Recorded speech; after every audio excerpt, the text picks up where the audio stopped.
एक सवाल का जवाब देना।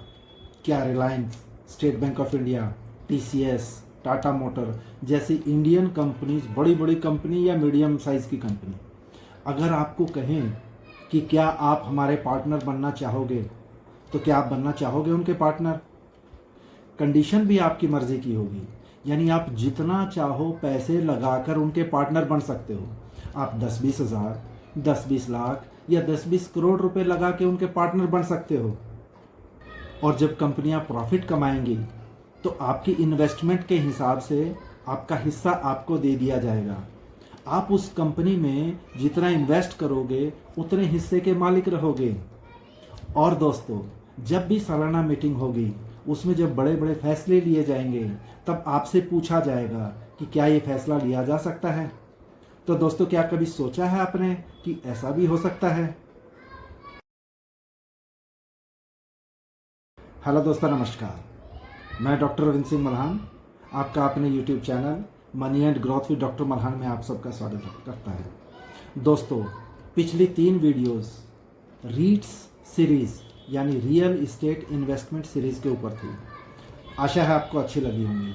और अब नई सीरीज़ म्यूचुअल फंड सीखो A to Z, वेल्थ बनाना आसान है, में आप सबका स्वागत है। ज़्यादातर लोगों को तो पता ही नहीं कि म्यूचुअल फंड क्या होता है, और जिनको पता है उनमें से ज़्यादातर लोग सोचते हैं कि म्यूचुअल फंड तो बहुत मुश्किल है, ये तो पैसे वालों का काम है, हमारी किस्मत में नहीं है, हमारे घर में बड़ों ने, किसी ने, हमारे परिवार में, रिश्तेदारी में किसी ने किया नहीं, या हमारे किसी रिश्तेदार दोस्त ने म्यूचुअल फंड में इन्वेस्ट किया था, उसको तो नुकसान हो गया, मुझे कोई बताने या सिखाने वाला भी नहीं है, मुझसे नहीं होगा, मेरे पास पैसे भी कम हैं, मैं तो पैसे ही बहुत कम कमाता हूँ, 10-20 हज़ार मुश्किल से कमाता हूँ, ये मेरे बस की बात नहीं है, ये तो उन लोगों का काम है जो बहुत ज़्यादा पैसे कमाते हैं। नहीं नहीं दोस्तों, ऐसा सोचना, ऐसे इश्यूज सिर्फ हमारी सोच की वजह से है। और दोस्तों, अपनी सोच बदलने के लिए मैं ये वीडियो सीरीज़ लेके आया हूँ। देखिए, आपकी सोच बदल जाएगी और बड़े आराम से सिंपल सी बातों में आपकी सोच बदल जाएगी।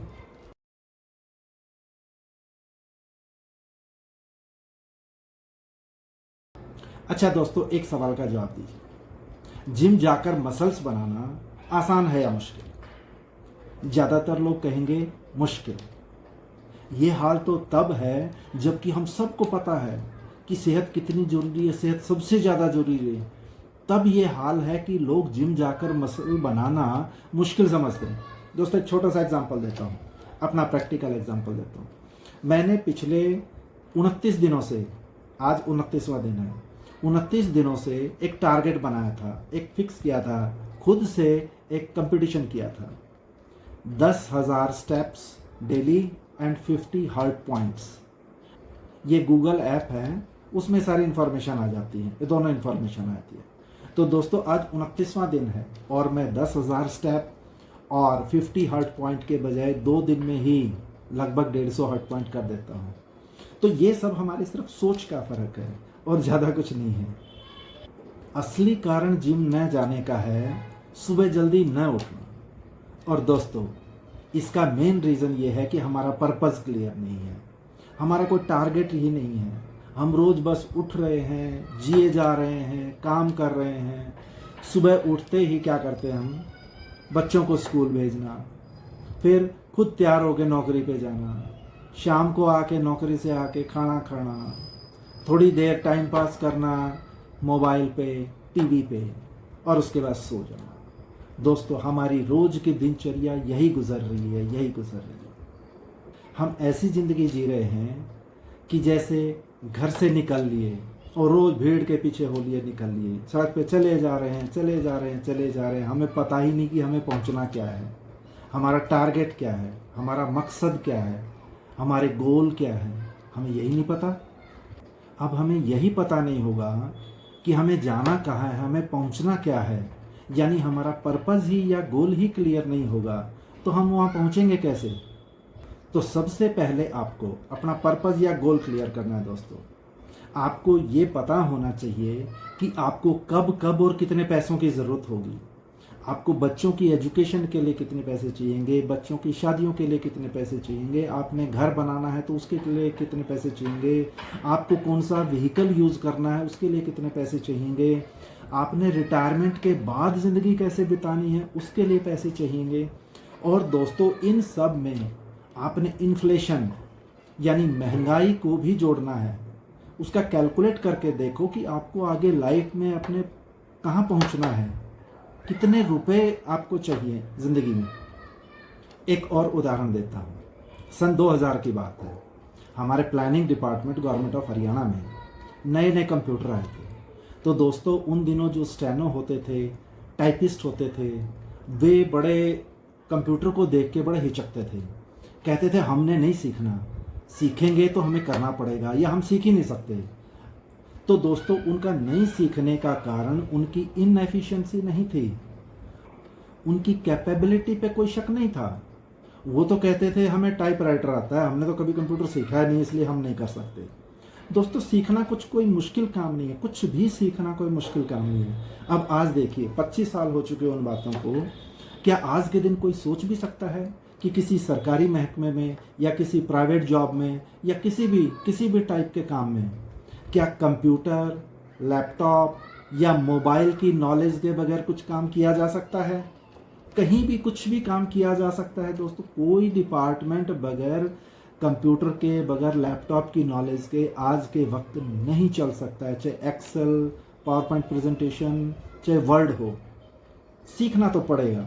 और बल्कि कई जगह तो और थोड़ी हाईटेक चीज़ें भी सीखनी पड़ती हैं, लैंग्वेजेस भी सीखनी पड़ती हैं। आज एक 3 साल का बच्चा भी मोबाइल की यूं रील बना देता है, फटाफट उसको जो चाहिए वो ढूंढ लेता है। उसको पता है यूट्यूब कैसे होगा, यूट्यूब में कैसे चलेंगे, मैंने जो चैनल या मैंने जो देखना है, कार्टून देखने हैं, वो कैसे देखूंगा मैं, सब पता, बहुत इजी है। अब सोचिए एक 3 साल का बच्चा जब सीख सकता है नई चीज़, नई टेक्नोलॉजी सीख सकता है, तो हम एक नया काम या नई चीज़ क्यों नहीं सीख सकते? बस एक शुरुआत करने की देर है। दोस्तों कोविड-19 ने हमारे काम करने के तरीके बदल दिए। जहां दफ्तरों में जाके ज़्यादातर काम करते थे, आज भी 15-20% लोग वर्क फ्रॉम होम काम कर रहे हैं। 15-20% नहीं तो परसेंट कुछ प्लस माइनस हो सकता है। विदेशों में भी और अपने हिंदुस्तान में भी लोग घर से वर्क फ्रॉम होम काम कर रहे हैं। ये समय ने बदल दिया है हमें, और सबको जूम मीटिंग करनी आ गई है। लगभग को, सबके नहीं कहता, काफ़ी लोगों को जूम मीटिंग करनी आ गई है और टेक्नोलॉजी नई सीख ली है। दोस्तों इसी कोविड-19 ने हमें इन्वेस्टमेंट करने के नए तरीके सिखा दिए हैं। आपको पता होगा कि शेयर्स खरीदने के लिए, म्यूचुअल फंड खरीदने के लिए एक डीमैट अकाउंट खोलना ज़रूरी होता है। जैसे नॉर्मली हम बैंक्स में अपना सेविंग अकाउंट खोलते हैं, ऐसे ही सिक्योरिटीज़ में कुछ जो ब्रोकर्स हैं, ब्रोकर्स बैंक सिक्योरिटीज़ भी हैं, कुछ प्राइवेट ब्रोकर्स भी हैं, उनके पास शेयर्स या म्यूचुअल फंड खरीदने के लिए एक डीमैट अकाउंट खुलवाना ज़रूरी होता है। बदलते भारत के बारे में एक छोटा सा आंकड़ा देता हूँ आपको। मैं तो छोटा सा ही कहूँगा, आपको लगेगा कि बहुत बड़ा आंकड़ा है। दोस्तों ये आपकी आंखें बड़ी कर देगा। ये आंकड़ा छोटा सा है किंतु आपकी आंखें बड़ी कर देगा। अब शेयर मार्केट की हिस्ट्री तो पुरानी है, उस पर अभी नहीं जाएंगे, आगे की वीडियोज़ में बताऊँगा आपको। लेकिन डीमैट अकाउंट जो कि 90s में अपना नॉर्मल अकाउंट को कन्वर्ट कर दिया गया था डीमैट अकाउंट में, इसकी भी सारी डिटेलिंग बाद में बताऊँ। जब से लोग शेयर मार्केट में शेयर्स खरीद रहे थे या म्यूचुअल फंड्स खरीद रहे थे, तो उनको डीमैट अकाउंट एक खुलवाना होता था। और दोस्तों यू विल बी सरप्राइज्ड, आपको बड़ा अचंभा होगा कि 2010 तक 1.68 करोड़ डीमैट अकाउंट थे भारत में, इंडिया में। 1.68 मतलब 1,68,00,000 डीमैट अकाउंट थे, जो कि 2015 में बढ़कर 2,30,00,000 डीमैट अकाउंट हो गए। और 2019 में ये डीमैट अकाउंट का आंकड़ा हो गया 3.9 करोड़, यानी 3,90,00,000। तो दोस्तों 2010 में जो आंकड़ा 1,68,00,000 था, वो 2019 यानी अगले 9 सालों में बढ़ के 3,90,00,000 हो गया। तो यानी आप डीमैट अकाउंट के बढ़ने की स्पीड का तो अंदाज़ा लगा चुके होंगे। यानी 9-10 सालों में लगभग 2 गुने डीमैट अकाउंट हो गए। फिर आया कोविड-19 2020 में। दोस्तों इसका क्या असर हुआ कि यही डीमैट अकाउंट बढ़कर 19 करोड़ 24 लाख हो गए। यस, 5 सालों में 3.9 करोड़ से 19.24 करोड़ हो गए। और दोस्तों सिर्फ एक फाइनेंशियल ईयर 2024 में 4.11 करोड़ डीमैट अकाउंट खुले हैं। तो देखिए लोग कितनी तेजी से नई चीजें सीख रहे हैं, इन्वेस्टमेंट सीख रहे हैं। क्या आप भी सीख रहे हो? नहीं सीख रहे हो तो आओ मेरे साथ, मैं सिखाता हूं। तो आप क्यों पीछे रह गए? क्या सबसे लास्ट में जागना है? दोस्तों यदि आपने शुरू कर दिया है म्यूचुअल फंड या शेयर मार्केट शुरू कर दिया है तो अच्छी बात है, या सीख रहे हो तो अच्छी बात है, वरना आज से ही शुरुआत कीजिए मेरे साथ सीखना। क्योंकि क्या आपको अंदाज़ा है, आपका एजुकेशन बिल, आपका मेडिकल बिल, आपके रेजिडेंस का बिल, यानी जहां आप रहते हो किराया, क्या आपको पता है कि ये तीनों ही चीज़ 10 से 15% महंगी होती जा रही हैं हर साल। और आपके एक साल की तनख्वाह में कितनी बढ़ोतरी होती है? क्या 15% इंक्रीज होता है? क्या 10% इंक्रीज होता है? अगर नहीं हो रहा तो दोस्तों आप कैसे सरवाइव करोगे? सोचो। देखो, बगैर सोचे कुछ नहीं होगा। सबसे पहले सोचना पड़ेगा। सोचने के बाद के जो स्टेप्स हैं वो एक अलग इशू है, अलग टॉपिक है, अलग वीडियो में बताऊंगा। लेकिन आप सोचिए कि 10 से 15% इन्फ्लेशन इन तीन चीज़ों में तो हो ही रहा है। आप कैसे सरवाइव करोगे?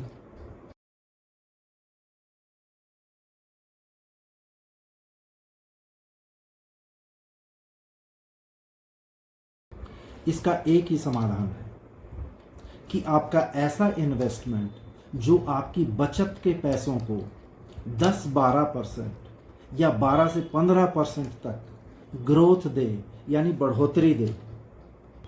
8वीं-10वीं क्लास पास बंदा या जेंट्स या लेडीज सिर्फ अपनी एक सोच में बदलाव करना, एक सोच में बदलाव करके समझदारी के साथ सीखते हुए धीरे धीरे शुरुआत कर सकता है। एक तरीका है, मेरे इन वीडियोस को देखिए, देखते रहिए, पुरानी वीडियोस को भी देखिए, क्योंकि वो आपकी माइंडसेट पे काम करेगा। और नई वीडियोस म्यूचुअल फंड्स या और बहुत ज़्यादा ग्रोथ देने वाले वीडियोस होंगे, जिससे आप अपना बचत का पैसा इन्वेस्ट करके बहुत अच्छी रकम बना सकते हैं।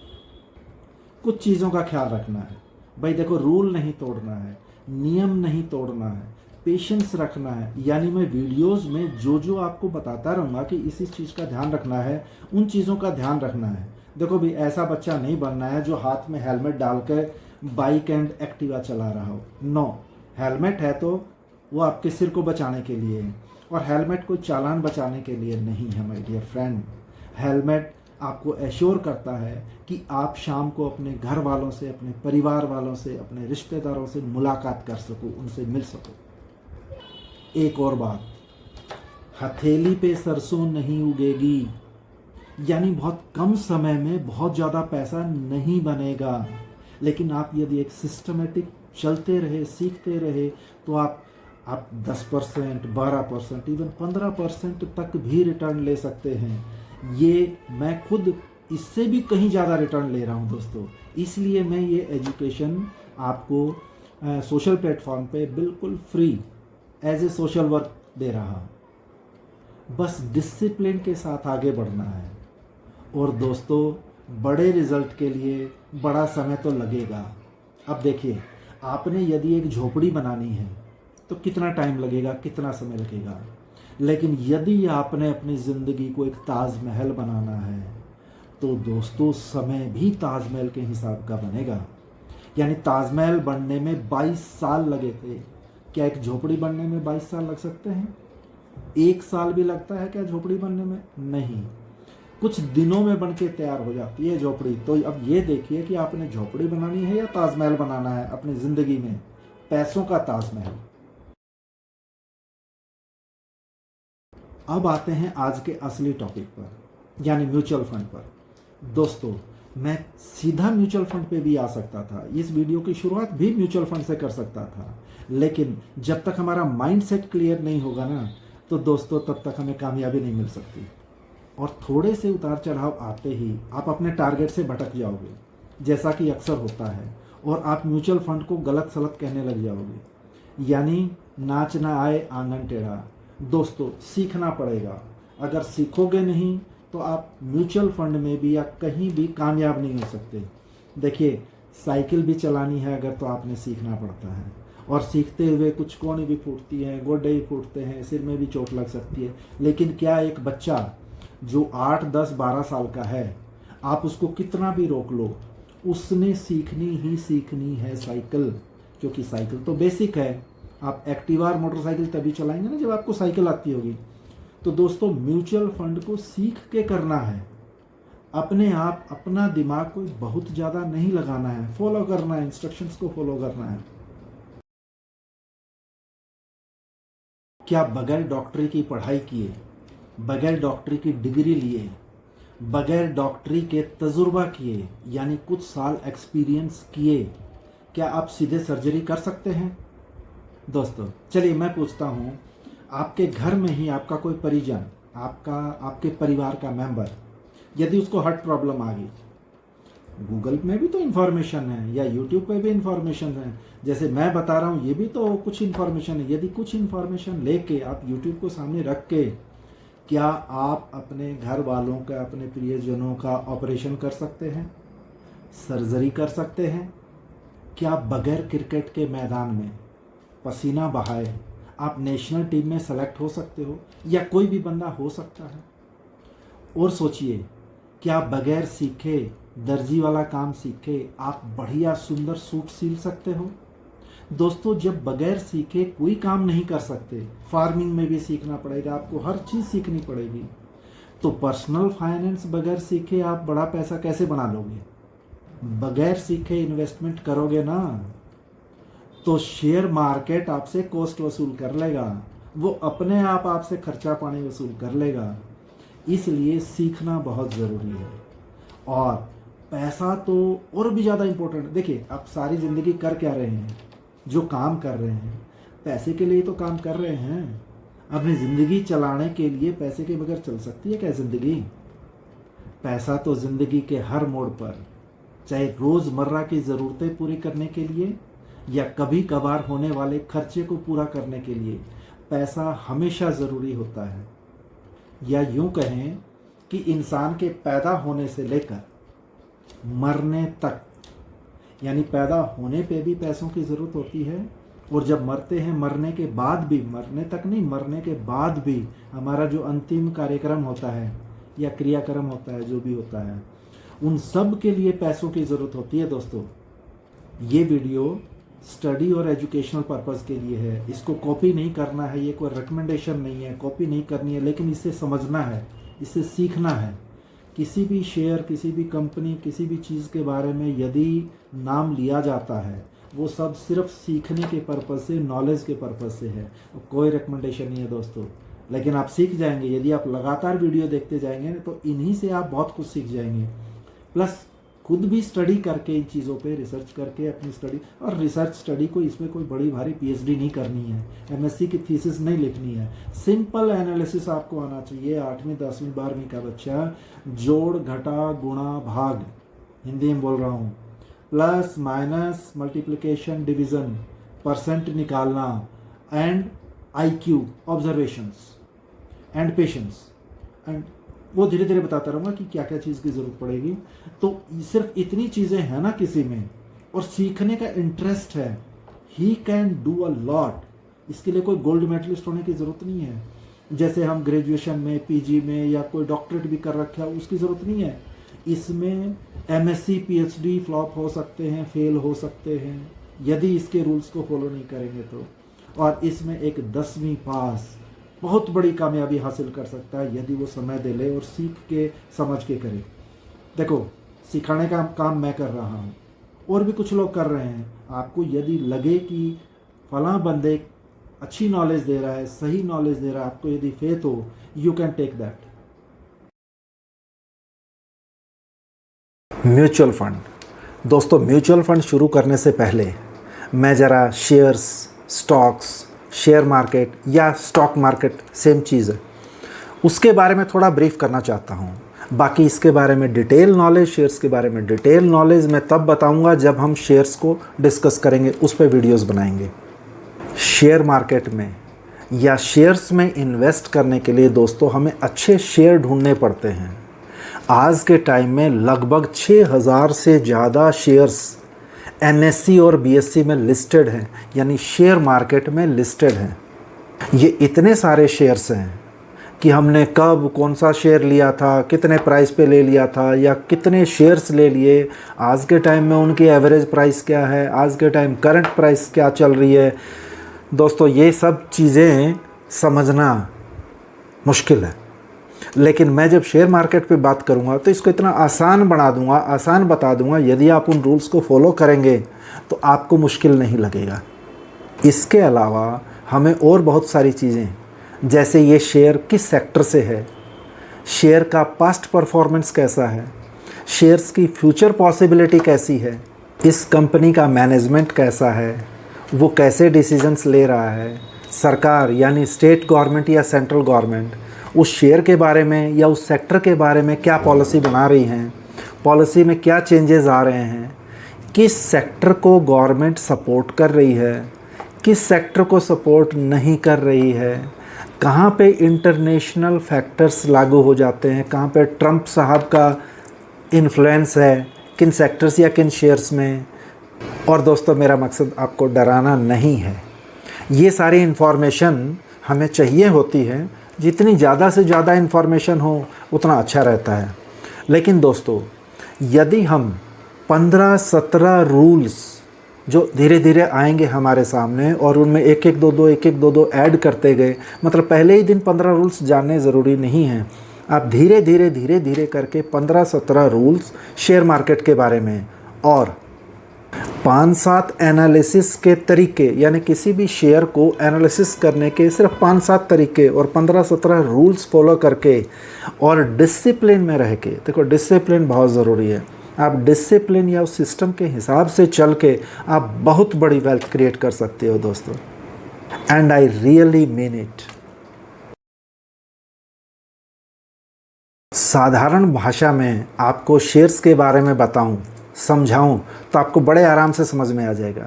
और दोस्तों, ये जो शेयर्स होते हैं ना, ये कोई शेर नहीं है, लायन टाइगर नहीं है, इनसे घबराने, इनसे डरने की ज़रूरत नहीं है। अभी मैं आपको बताऊंगा कितनी आसान तरीके से आपकी समझ में आ जाएगा। दोस्तों, आप सब अपने सारे दिन में, यानी सुबह से लेकर रात तक, आप जहाँ जहाँ रहते हैं, जहाँ जहाँ जाते हैं, जहाँ जहाँ घूमते हैं, पूरा 24 आवर्स में आप अपने इर्द गिर्द जो जो चीज़ें देखते हैं या जिन जिन कंपनियों की चीज़ें देखते हैं, जैसे फॉर एग्ज़ाम्पल उठते ही आप कोई ना कोई साबुन यूज़ करते हैं, पेस्ट यूज़ करते हैं, कोई ना कोई ऑयल यूज़ करते हैं, कुकिंग ऑयल यूज़ करते हैं, फिर आप तैयार होते हैं, कुछ कंपनियों के प्रोडक्ट्स यूज़ करते हैं, फिर उसके बाद आप जब घर से बाहर निकलते हैं, किसी न किसी व्हीकल में जाते हैं, बैठ के जाते हैं। वो व्हीकल किस कंपनी की है, क्या वो मारुति की है, क्या महिंद्रा की है, क्या किसी भी कंपनी की है। कंपनी का नाम लेना मैं सिर्फ आपको एजुकेशन के लिए दे रहा हूँ, इसमें कोई रिकमेंडेशंस नहीं है। तो आप जिस घर में रहते हैं, आप जिस ऑफिस में जा रहे हैं, आपको कहीं हॉस्पिटल में जाना पड़ रहा है, वो हॉस्पिटल की बिल्डिंग, आपके घर की बिल्डिंग कौन सी सीमेंट से बनी है, किस स्टील से बनी है, ये मतलब रोज़मर्रा की चीज़ें जो हम देख रहे हैं, देखते हैं, रह रहे हैं, फील करते हैं, लेकिन नोटिस नहीं करते। उन सब चीज़ों को कोई ना कोई कंपनी बनाती है। और दोस्तों, इन्हीं कंपनियों में से बहुत सारी कंपनी शेयर मार्केट में लिस्टेड हैं। ज़्यादातर जो बड़ी बड़ी कंपनियां हैं, ये सभी के सभी शेयर मार्केट में लिस्टेड हैं। और क्लियरली बताऊं कंपनी का मतलब, जैसे रिलायंस, नाम सुना होगा ना, रिलायंस पेट्रोलियम, जियो, इसी तरह से आईटी सेक्टर की TCS, Infosys, Wipro, HCL tech. आपका भी कहीं ना कहीं बैंक अकाउंट होगा या रास्ते में कोई ना कोई बैंक पड़ता होगा, जैसे SBI, HDFC, ICICI bank, Kotak bank, axis bank, बहुत सारे FMCG प्रोडक्ट आप यूज़ करते होंगे, HUL यानी हिंदुस्तान यूनिलीवर के साबुन, बहुत सारे प्रोडक्ट्स हैं आज के टाइम में मार्केट में, वो आप यूज़ करते होंगे।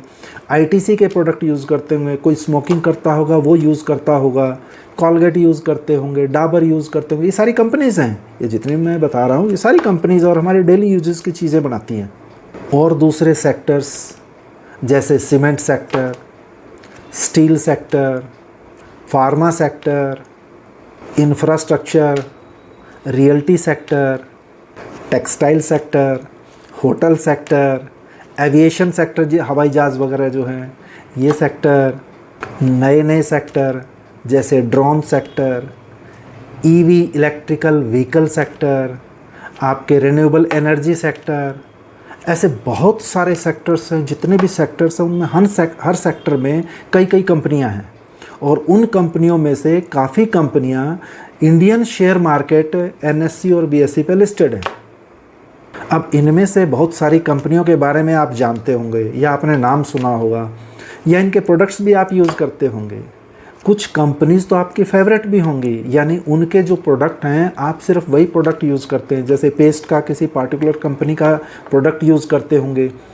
इसी तरह से बहुत सारी कंपनियाँ हैं। दोस्तों अगली स्लाइड में कुछ लोगो हैं, देखता हूँ आप में से कितने लोग इसको पहचान पाते हैं।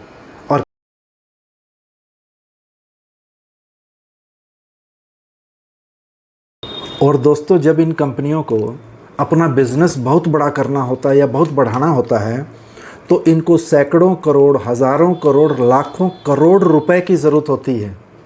अब उस पैसे को अरेंज करने के लिए कंपनी के पास दो रास्ते होते हैं। नंबर 1 तो वो बैंक में जाएं और बैंक से लोन लें। दोस्तों ये आसान चीज़ नहीं होती। वो जितना चाहते हैं पैसा शायद उतना पैसा मिल पाए ना मिल पाए, कितना रेट ऑफ इंटरेस्ट पे करना पड़ेगा और कितनी सारी चीज़ें उन्होंने और बहुत सारे इंतज़ाम करने पड़ेंगे। और दूसरा तरीका होता है कि वो अपनी कंपनी में लोगों से पैसा इकट्ठा करें। कौन लोग? आप मेरे जैसे इंडिविजुअल या रिटेलर्स, इनके अलावा FII फॉरेन इन्वेस्टर्स, अपने डोमेस्टिक इन्वेस्टर्स, ऐसे बहुत सारे इंस्टीट्यूशंस इन लोगों से पैसा इकट्ठे करती है। लेकिन उस पैसा इकट्ठे करने की एवज़ में उन लोगों को अपने शेयर का, अपने पूरे कंपनी का कुछ हिस्सा देती हैं। छोटा हिस्सा उनको बांटती है इन लोगों को। यानी हम भी यदि उनके IPO में या इनिशियल पब्लिक ऑफर, चलो ये डिटेल में फिर बात करेंगे ये क्या होता है। तो जब कंपनी में यदि हमें हिस्सा चाहिएगा तो हम कंपनी को पैसा देंगे।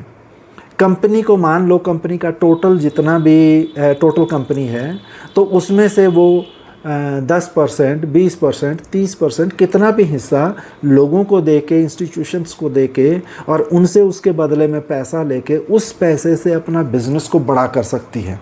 असली पर्पज़ तो यही होता है, लेकिन बस इसमें कुछ थोड़ी चीज़ें ध्यान रखने की होती हैं। कुछ कंपनियां उस पैसे का मिसयूज़ भी करती हैं, लेकिन कुछ कंपनियां होती हैं। अब कुछ के चक्कर में आप बड़ी चीज़ों, बड़ी अपॉर्चुनिटी को मिस नहीं कर सकते। तो ये जो हिस्सा आम लोगों को देते हैं, बदले में पैसा लेते हैं, इसी हिस्से को कंपनी का शेयर कहते हैं, कंपनी के शेयर्स कहते हैं। और एक यूनिट यानी एक यूनिट को एक शेयर बोलते हैं। तो आशा है अब आप शेयर का मतलब समझ गए होंगे। शेयर जो शेयर की तरह डरने की चीज़ नहीं है। शेयर का मतलब है किसी भी कंपनी का एक हिस्सा। ऐसे एक एक करके आप 100 हिस्से ले सकते हैं, 1000 हिस्से ले सकते हैं, 1 लाख हिस्से ले सकते हैं। कितने भी हिस्से ले सकते हैं, उतने ही पैसे दें कंपनी को और कंपनी उस पैसे को यूज़ करती है। ये तो शुरू में जब कंपनी लिस्ट होती है तब पैसा इकट्ठा करती है अपने शेयर्स बांट के। आशा है आप अच्छी तरह से समझ गए होंगे। अगर अब भी थोड़ी बहुत समझने में कोई गैप है तो आप कमेंट्स में लिख के पूछ सकते हो, या जब हम शेयर के बारे में डिस्कस करेंगे उस पर जब मैं वीडियो बनाऊंगा तब और डिटेल और क्लैरिटी आज आएगी आपको। अदरवाइज़ ये म्यूचुअल फंड का टॉपिक बहुत लंबा हो जाएगा। तो दोस्तों अब बड़ा आसान है ना। अब देखिए पिछले सप्ताह तक ही हमारे देश की अर्थव्यवस्था या इकोनॉमी दुनिया में 5वें नंबर पे थी और हमने अभी पिछले सप्ताह ही 4थे नंबर पे जो जापान था, जापान को पछाड़ के हम 4th नंबर पे आ गए हैं, यानी हमारा देश तेज़ी से तरक्की कर रहा है, आर्थिक रूप से काफ़ी उन्नति कर रहा है।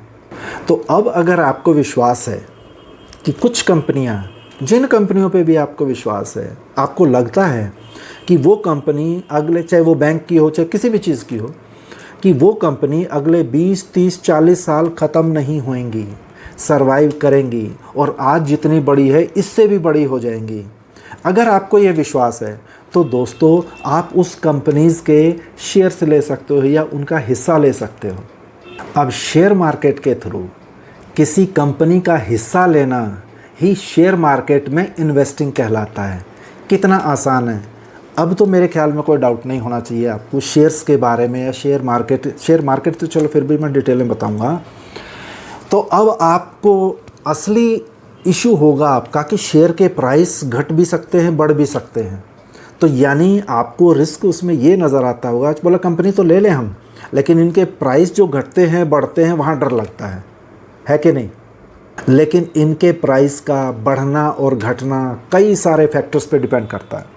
दोस्तों सबसे पहले प्रॉफिट, कंपनी को कितना प्रॉफिट हो रहा है, क्या पिछले क्वार्टर के मुकाबले इस क्वार्टर में या पिछले साल के मुकाबले इस साल में उसका प्रॉफिट बढ़ा है तो प्राइस भी बढ़ जाएगा, क्योंकि लोग अट्रैक्ट होंगे, उसके शेयर्स को खरीदेंगे, उसके हिस्सों को खरीदेंगे।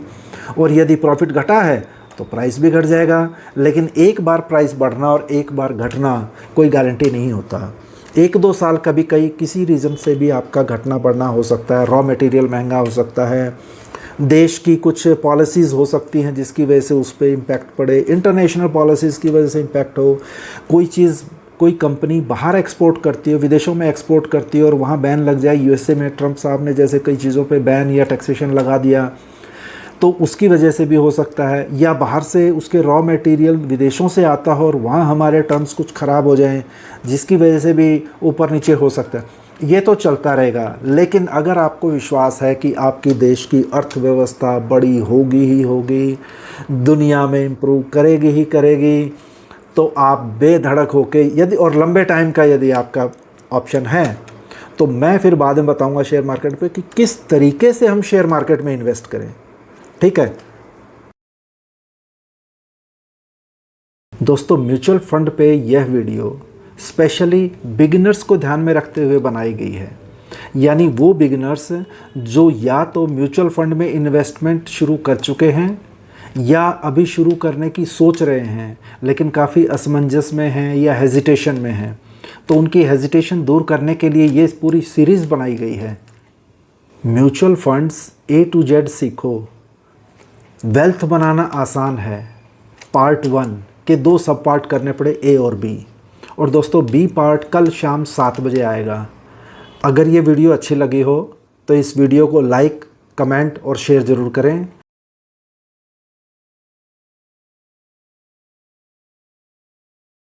खासकर नए व्यूअर्स इस चैनल को सब्सक्राइब करके बेल आइकन तथा ऑल बटन दबाना ना भूलें, ताकि फाइनेंशियल एजुकेशन से रिलेटेड जितने भी वीडियोस हैं सबकी नोटिफिकेशन आपको समय समय पे मिलती रहे।